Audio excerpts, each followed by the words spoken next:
नमस्कार मित्रहरू, आज हामी कुरा गर्दैछौँ नेपालमा पाइने बहुमूल्य जडीबुटीहरूको बारेमा।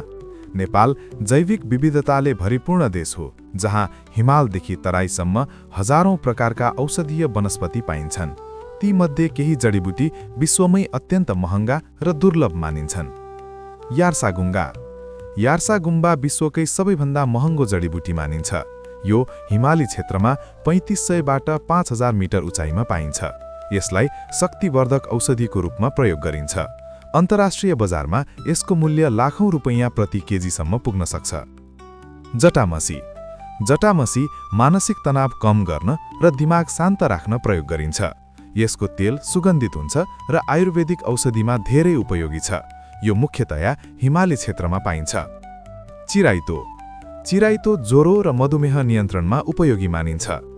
यो कड़ुवा स्वादको हुन्छ, तर स्वास्थ्यका लागि अत्यन्त लाभदायक छ। नेपालको पूर्वी र मध्य पहाडी क्षेत्रमा बढी पाइन्छ।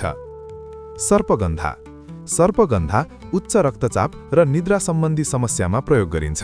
यसको जरा औषधीय गुणले भरिपूर्ण हुन्छ, तर यसको अत्यधिक सङ्कलनका कारण अहिले यो सङ्कटमा परेको छ।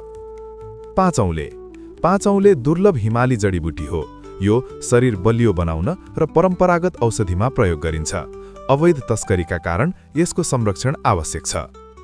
नेपालका यी बहुमूल्य जडीबुटीहरू हाम्रो प्राकृतिक सम्पदा हुन्।